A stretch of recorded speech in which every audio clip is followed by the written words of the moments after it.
वाल्मीकि रामायण किष्किंधा कांड से सुग्रीव का शोकमग्न होकर श्री राम से प्राण त्याग के लिए आज्ञा मांगना, तारा का श्री राम से अपने वध के लिए प्रार्थना करना और श्री राम का उससे समझाना, यह कथा आज आपको वाल्मीकि रामायण से सुना रहा हूँ। आप ध्यान पर सुने और इस चैनल को लाइक करें, सब्सक्राइब जरूर करें। भगवान श्री राम आपका परिवार का कल्याण करेंगे। सुनिए। अत्यंत वेगशाली और दुसह शोक समुद्र में डूबी हुई तारा की ओर दृष्टिपात करके बाली के छोटे भाई वेगवान सुग्रीव को उस समय अपने भाई के वध से बड़ा संताप हुआ। उनके मुख पर आंसू की धारा बह चली। उनका मन खिन्न हो गया और वे भीतर ही भीतर कष्ट का अनुभव करते हुए अपने भृत्यों के साथ धीरे धीरे श्री रामचंद्र जी के पास गए, जिन्होंने धनुष ले रखा था, जिनमें धीरो दत्त नायक का स्वभाव विद्यमान था, जिनके बाण विषधर सर्प के समान भयंकर थे, जिनका प्रत्येक अंग सामुद्रिक शास्त्र के अनुसार उत्तम लक्षणों से लक्षित था तथा जो परम यशस्वी थे। वहां खड़े हुए उन श्री रामचंद्र जी के पास जाकर सुग्रीव इस प्रकार बोले, नरेंद्र, आपने जैसी प्रतिज्ञा की थी उसके अनुसार यह काम कर दिखाया। इस कर्म का राज्य लाभ रूप फल भी प्रत्यक्ष ही है, किंतु राजकुमार, इससे मेरा जीवन निंदनीय हो गया है। अतः अब मेरा मन सभी भोगों से निवृत्त हो गया। श्री राम, राजा बाली के मारे जाने से ये महारानी तारा अत्यंत विलाप कर रही है। सारा नगर दुख से संतप्त होकर चीख रहा है तथा कुमार अंगद का जीवन भी शयस में पड़ गया है। इन सब कारणों से अब राज्य में मेरा मन नहीं लगता है।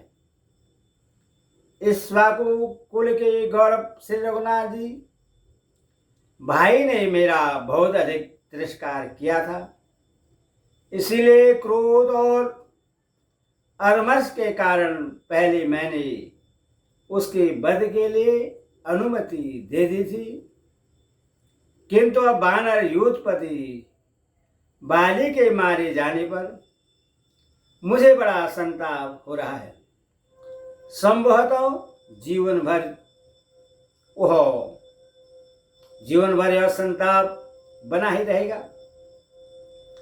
अपनी जाति वृत्ति के अनुसार जैसे जैसे जीवन निर्वाह करते हुए उस श्रेष्ठ पर्वत ऋषिमुख पर्वत पर चिरकाल तक रहना ही आज मैं अपने लिए कल्याणकारी समझता हूँ, किंतु अपने इस भाई का वध कराकर अब मुझे स्वर्ग का भी राज्य मिल जाए तो मैं उससे अपने लिए शेष कर नहीं मानता हूँ।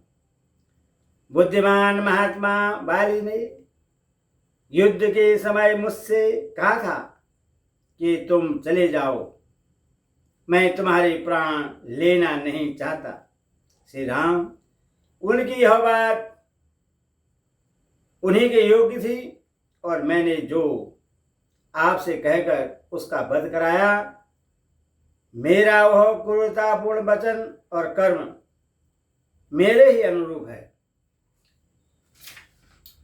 वीर रघुनंदन, कोई कितना ही स्वार्थी क्यों न हो, यदि राज्य के सुख तथा भ्रात वध से होने वाले दुख की प्रबलता पर विचार करेगा तो भाई होकर अपने महान गुणगान भाई का वध कैसे अच्छा समझेगा। बाली के मन में मेरे वध का विचार नहीं था, क्योंकि इससे उन्हें अपनी मान प्रतिष्ठा में बट्टा लगने का डर था। मेरी ही बुद्धि में दुष्टता भरी थी, जिसके कारण मैंने अपने भाई के प्रति ऐसा अपराध कर डाला जो उनके लिए घातक सिद्ध हुआ।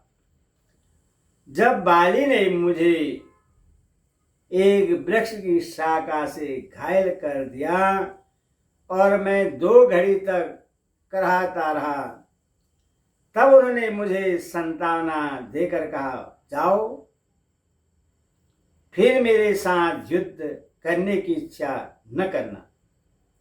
उन्होंने भ्रात भाव, आर्य भाव और धर्म की भी रक्षा की है, परंतु मैंने केवल काम, क्रोध और वानरोचित चंपलता का ही परिचय दिया है। मित्र, जैसे वृत्तासुर का वध करने से इंद्र पाप के भागी हुए थे, उसी प्रकार मैं भाई का वध कराकर ऐसे पाप का भागी हुआ हूं, जिसको करना तो दूर रहा, सोचना भी अनुचित है। श्रेष्ठ पुरुषों के लिए जो सर्वदा त्याज्य, अवांछनीय तथा देखने के भी अयोग्य है।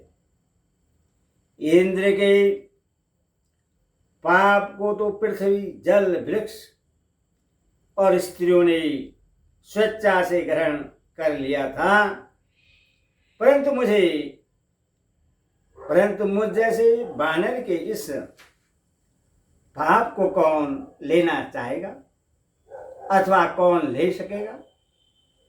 रघुनाथ जी, अपने कुल का नाश करने वाला ऐसा पापपूर्ण कर्म करके मैं प्रजा के सम्मान का पात्र नहीं रहा। राज्य पाना तो दूर की बात है, मुझ में युवराज होने की भी योग्यता नहीं है। मैंने वह लोग निरित पाप कर्म किया है जो नीच पुरुषों के योग्य तथा संपूर्ण जगत को हानि पहुंचाने वाला है। जैसे वर्षा के जल का वेग नीची भूमि की ओर जाता है, उसी प्रकार यह भ्रात वध जनित महान शोक सब ओर से मुझ पर ही आक्रमण कर रहा है। भाई का वध ही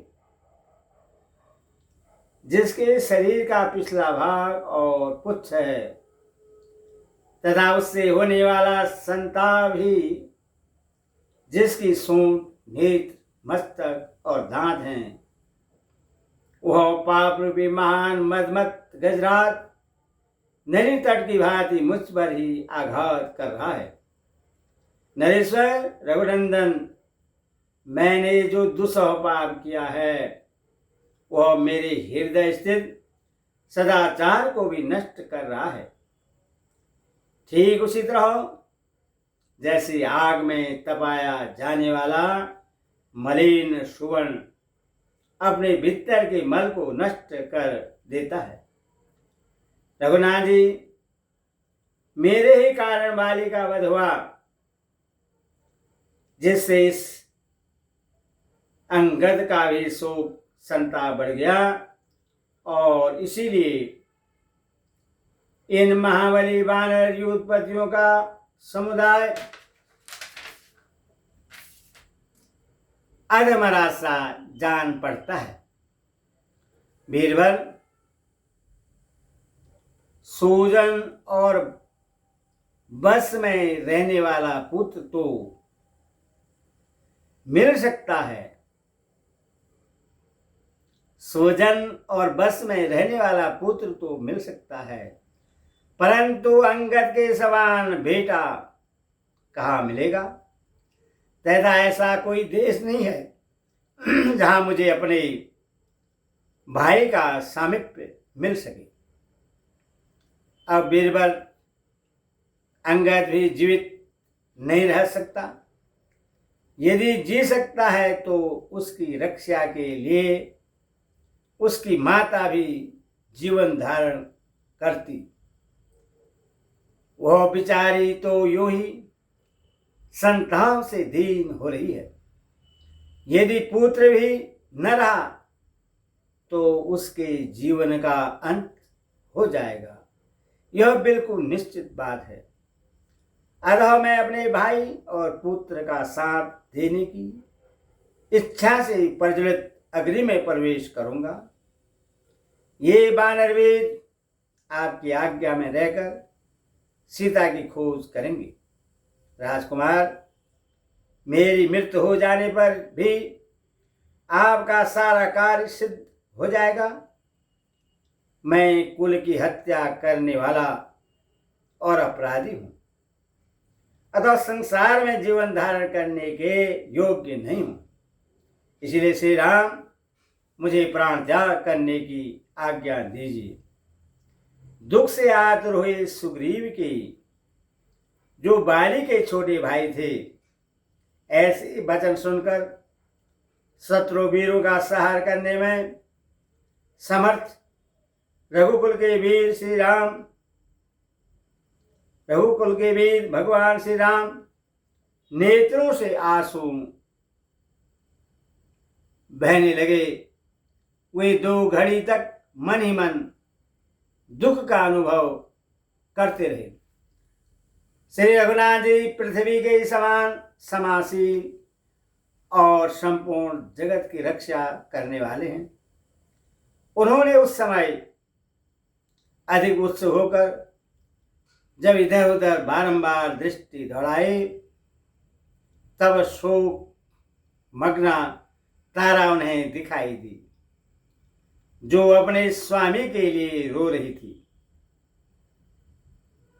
कपियुग में सिंह के समान वीर बाली, जिसके स्वामी एवं संरक्षक थे, जो वानराज बाली की रानी थी, जिसका हृदय उदार और नेत्र मनोहर थे, वह तारा उस समय अपने मृत पति का आलिंगन करके पड़ी थी। श्री राम को आते देख प्रधान मंत्रियों ने तारा को वहां से उठाया। तारा जब पति के समीप से हटाई जाने लगी, तब बारंबार उसका आलिंगन करती हुई वह अपने को छुड़ाने और छटपटाने लगी।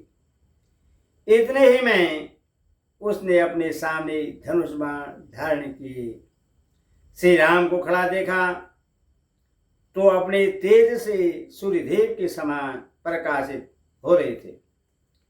वे राजोचित शुभ लक्षणों से संपन्न थे। उनके नेत्र बड़े मनोहर थे। उन पुरुष परवर श्री राम को, जो पहले कभी देखने में नहीं आते थे, देखकर मृग सावक नयनी तारा समझ गई कि यही कवस्त कुलभूषण श्री राम हैं। उस समय घोर संकट में पड़ी हुई शोक पीड़ित आर्या तारा अत्यंत विहल हो गिरती पड़ती तीव्र गति से महेंद्र तुल्य दुर्जय वीर मानुबा भगवान श्री राम के समीप गई। शोक के कारण वह अपने शरीर की भी सुध बुध खो बैठी थी। भगवान श्री राम विशुद्ध अंतकरण वाले तथा युद्ध स्थल में सबसे अधिक निपुणता के कारण लक्ष्य भेदने में अचूक थे। उनके पास पहुंचकर वह मनस्विनी तारा इस प्रकार बोली, रघुनंदन, आप अप्रमेय देश काल और वस्तु की सीमा से रहित है। आपको पाना बहुत कठिन है। आप जितेंद्रिय तथा उत्तम धर्म का पालन करने वाले हैं। आपकी कीर्ति कभी नष्ट नहीं होती। आप दूरदर्शी एवं पृथ्वी के समान समाशील हैं। आपकी आंखें कुछ कुछ लाल हैं। आपके हाथ में धनुष और बाण शोभा पा रहे हैं। आपका बल महान है। आप सुदृढ़ शरीर से संपन्न हैं और मनुष्य शरीर से प्राप्त होने वाले लौकिक सुख का परित्याग करके भी दिव्य शरीर के ऐश्वर्य से युक्त हैं। अतः मैं प्रार्थना करती हूं कि आपने जिस बाण से मेरे प्रियतम पति का वध किया है, उसी बाण से आप मुझे भी मार डालिए। मैं मरकर उनके समीप चली जाऊंगी। वीर, मेरे बिना बाली कहीं भी सुखी नहीं रह सकेंगे। अमल कमल दल लोचन राम, स्वर्ग में जाकर भी जब बाली सब ओर दृष्टि डालने पर मुझे नहीं देखेंगे, तब उनका मन वहां कदापि नहीं लगेगा। नाना प्रकार के लाल फूलों से विभूषित चोटी धारण करने वाली तथा विचित्र वेशभूषा से मनोहर प्रतीत होने वाली स्वर्ग की अप्सराओं को वे कभी स्वीकार नहीं करेंगे।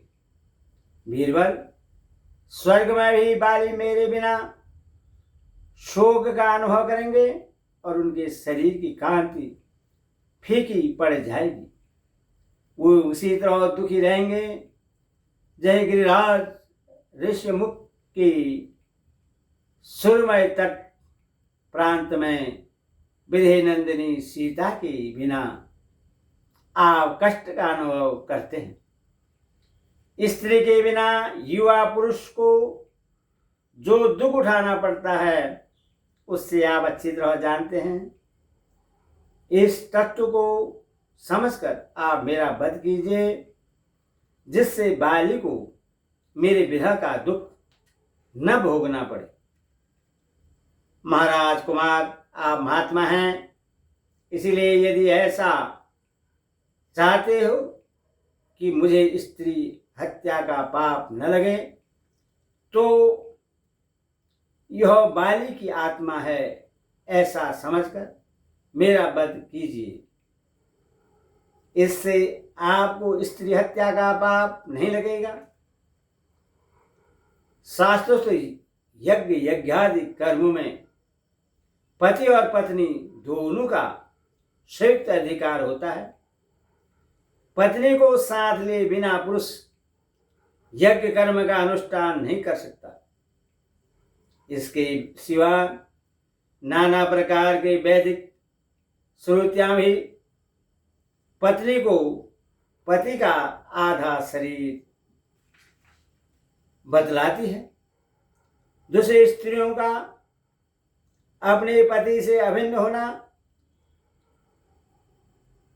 सिद्ध होता है।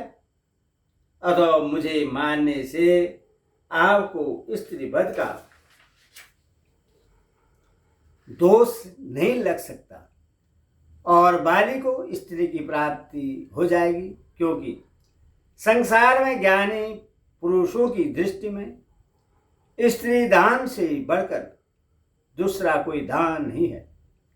वीर शिरोमणि, यदि धर्म को दृष्टि रखते हुए आप भी मुझे मेरे प्रियतम बाली को समर्पित कर देंगे, तो इस दान के प्रभाव से मेरी हत्या करने पर भी आपको पाप नहीं लगेगा। मैं दुखिनी और अनाथ हूं, पति से दूर कर दी गई हूं। ऐसी दशा में मुझे जीवित छोड़ना आपके लिए उचित नहीं है।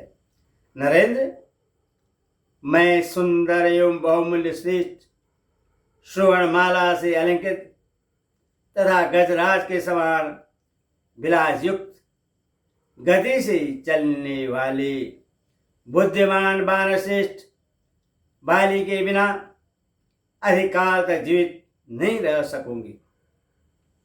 तारा के ऐसा कहने पर महात्मा भगवान श्री राम ने उससे आश्वासन देकर हित की बात कही। वीर पत्नी, तुम मृत्यु विषयक विपरीत विचार का त्याग करो, क्योंकि विधाता ने इस संपूर्ण जगत की सृष्टि की है। विधाता ने ही इस सारे जगत को सुख दुख से संयुक्त किया है। यह बात साधारण लोग भी कहते और जानते हैं। तीनों लोगों के प्राणी विधाता के विधान का उल्लंघन नहीं कर सकते, क्योंकि सभी उसके अधीन हैं। तुम्हें पहले की भांति अत्यंत सुख एवं आनंद की प्राप्ति होगी तथा तुम्हारा पुत्र युवराज पद प्राप्त करेगा। विधाता का ऐसा ही विधान है। सूरवीरों की स्त्रियां इस प्रकार विलाप नहीं करती हैं, अतः तुम भी शोक छोड़कर शांत हो जाओ। शत्रु को संताप देने वाले परम प्रभावशाली महात्मा श्री राम के इस प्रकार संतावना देने पर सुंदर वेश और रूप वाली वीर पत्नी तारा, जिसके सुख से विलाप की ध्वनि निकलती रहती थी, चुप हो गई। उसने रोना धोना छोड़ दिया। इस प्रकार वाल्मीकि आदि का भी किष्किंधा कांड का 24वां सर्ग पूरा हुआ। बोल सियावर रामचंद्र की जय, बोल साचे दरबार की जय।